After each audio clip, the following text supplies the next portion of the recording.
sake.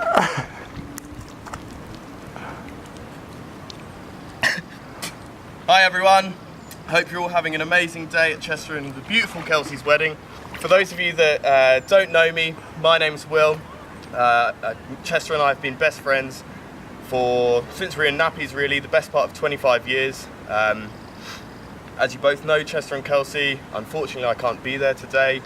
I'm here in beautiful Canada working on a residency application. And for the time being, that means the government have got me grounded to some extent. So I thought I'd make this video speech for you, and hopefully you can watch it on your wedding day. And sweet. Believe me when I say there's nothing I would love to see more than to be there on your special day, guys, and try and see Chester negotiate that ruddy great snout of his round of champagne flute whilst you're all toasting for the speeches. I think you'll all agree with me that Gary and Lucy, Chester's parents, were really relieved when Chester and Kelsey got together, because for a long time we thought that Chester might be having sexual relationships with something else.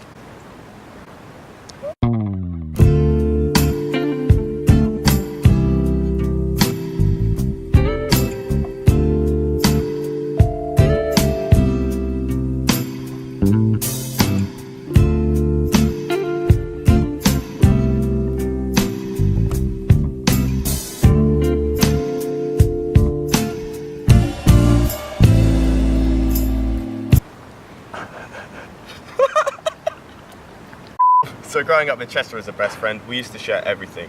We used to share adventures, we used to share our packed lunches at school, we used to share toys, the works. As we got older, we even shared a few violent attacks on each other. I remember one time, his parents used to take me down to Bordsey Beach. We used to have picnics down there. We're loading up Gary's van, putting all the gear in the back. A bit delayed, we're all trying to get down there as quick as we can, and fucking shut the door.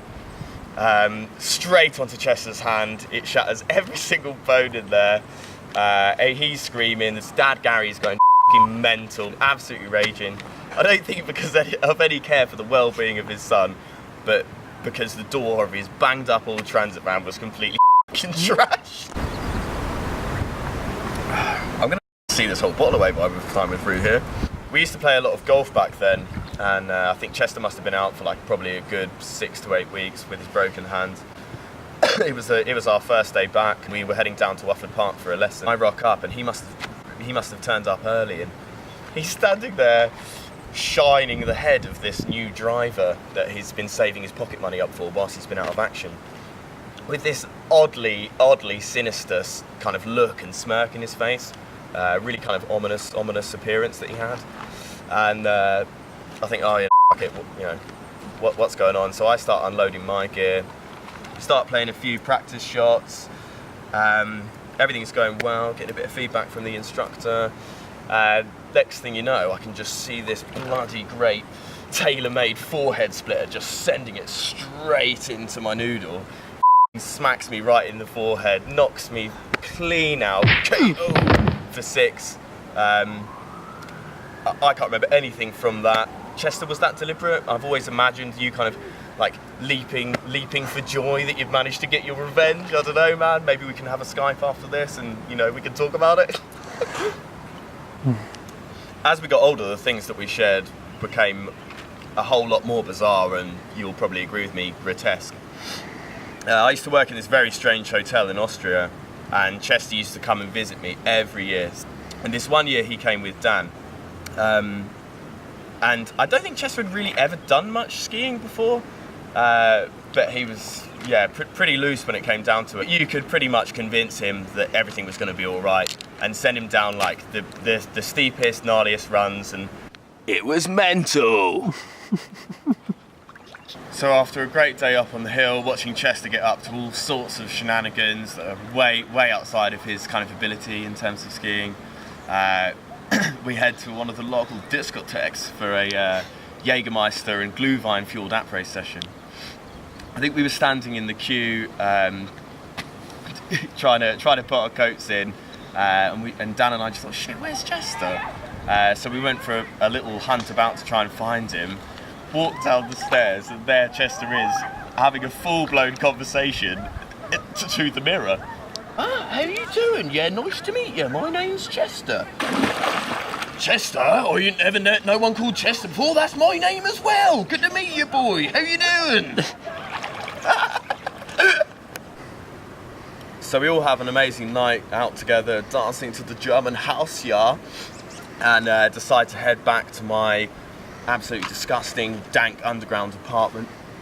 It was standard practice in this place. The landlord was so stingy. Every time we got back, we had to crank the oven to max and open it just to try and heat the bloody place. We all get back. Dan has managed to, aka Cumrag at the time. Sorry, Dan, had to mention that. Not the most fortunate of nicknames. Dan had managed to bring back some kind of big old gruff Austrian bird. We have a few drinks when we get back. It becomes time for bed. We were all sharing my big double bed at the time. To my side here was Chester, then it was myself, then it was Dan, aka Cumrag, and then this big old Austrian bird that he brought back. We all fall asleep, wake up, complete fucking hungover. Chester's bloody puked in the night. I've got bloody Chester's vomit all over me. I fucking wet the bed, laying in there in a pile of piss. I'm not gonna say how Dan contributes to that part of the story, but if you can find him after this speech later on tonight, I'm sure he'll give you the juicy details. So I did some research about how to write a best man speech, and apparently a key component to a successful one is to include some self-deprecating humour. So very, very reluctantly, here's the tale that completely pans me. For sake. Here we go then. So I just got back from a long trip abroad, and we'd heard of this camping party going on in the woods. So we arranged to get down there back when Chester used to cruise around in this absolute beaut of a convertible. Rest in peace. So we arrive at the campsite in the woods. Everyone's in good spirits. I'm feeling okay, but I think I have a bit of a dicky stomach. I'd been in Thailand. I might have had a dodgy meal on the flight the previous day, so I'd come prepared just in case shit hits the fan. As you can imagine, it does. Anyway, we get stuck in, we're all drinking, there's a campfire and whatnot, catching up with old friends. This was back in the day when it was completely acceptable to drink 100 cans of Carlsberg Export in a night. So I found myself needing a slash pretty quickly. I head off into the bushes to have a wee. And all of a sudden I've got this almighty urge to have a poo. Oh my god. It has to happen right now. With my trousers half down, I frantically try and get back to my backpack where I know I've got my very much needed resources. I get halfway there and completely in plain sight of everybody dancing around the campfire, I just completely involuntarily unleash the beast. Straight into my pants, mixed emotions, sheer relief, comedy, terror, the kind of terror that I think you can only really experience when you've just shit your pants within very close proximity to about 20 people. I'm trying to, evaluate the situation. What the do I do here? What are your options in that situation? I don't know. What a position to be in. There's 120 people that are gonna fucking listen to this. Don't know what to do, and I just fucking start running, man.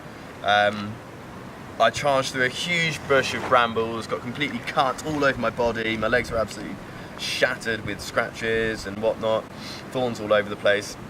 I climbed an 8-foot barbed wire fence, flopped over the other side into a field, got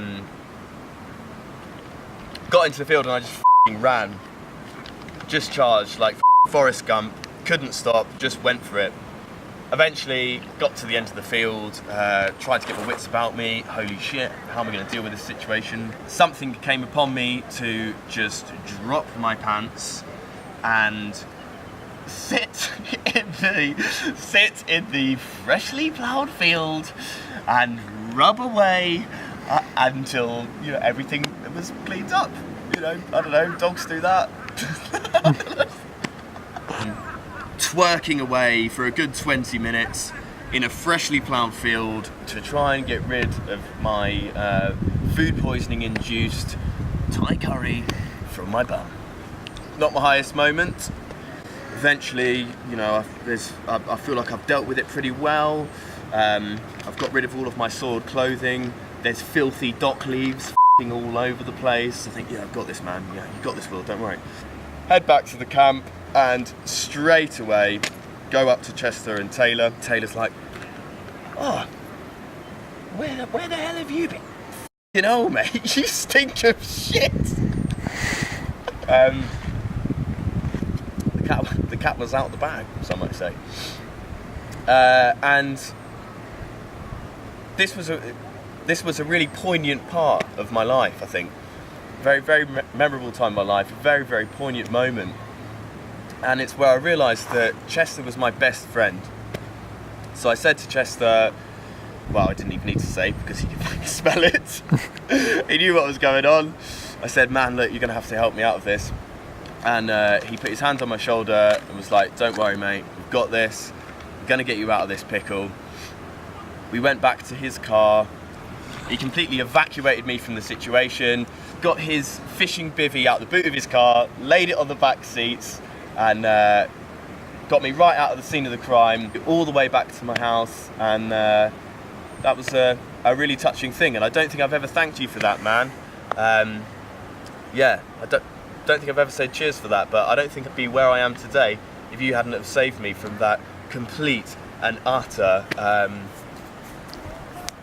social suicide that was pending. So, dude, it means a lot, man. Thank you so much. So I don't want to go into too much detail here, but Chester's had his ups and downs over the years, and there were some really difficult times a few years back that affected Chester and the many, many people that, you know, love and care about him. I'm really glad that you two have found each other again. I think you're a wonderful couple, and you guys have got your whole lives ahead of you, and many, many stories to make. But that was the perfect ending to that one. Chester, you're one of the most hilarious and outrageous people I've been fortunate enough to have in my life. And Kelsey, I think you're the kind and caring rock that stabilises my best mate. Again, I'd just like to say a huge apology, and I'm so desperately sorry that I can't be with you there today. I can't wait to see all of the pictures. Please send them to me. Always, you know, you're always welcome to come out and visit me here in Canada. Amazing fishing, mate. Sockeye salmon, high prize. Have a wonderful time in Mexico, and hopefully we can all have a big old hoedown together in the future. Not too distant future, sorry. Yeah, have a lovely evening, everybody. Again, sorry I can't be there. Cheers, everyone. Have a wonderful night.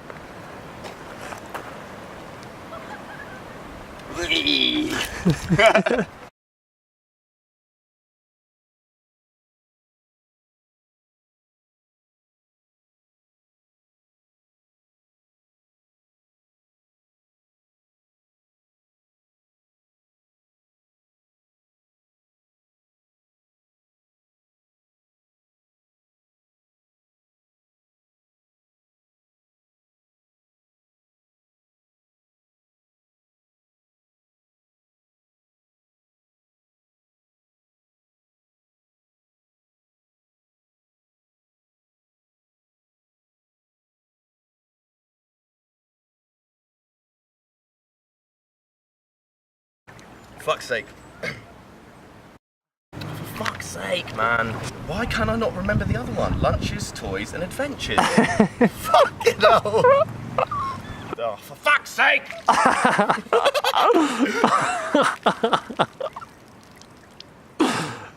Oh, man. Okay, right, go. It's completely fucking trashed. So, hey, mate, this bit's just for your eyes only. Thought it probably wouldn't be too PC to bring up some of these affairs in front of 120 people, family members and whatnot, but I fucking couldn't live it down if I didn't bring it up, so here we go. So I rang Jeremy Clarkson and told him that your wedding was coming up, mate. He's fine, he holds no grudge, He can barely even remember the time that you crashed his Ferrari. Chris Martin got in touch as well. He's got a nice life down in the Maldives, still reaping the rewards of that Christmas #1 you guys did together.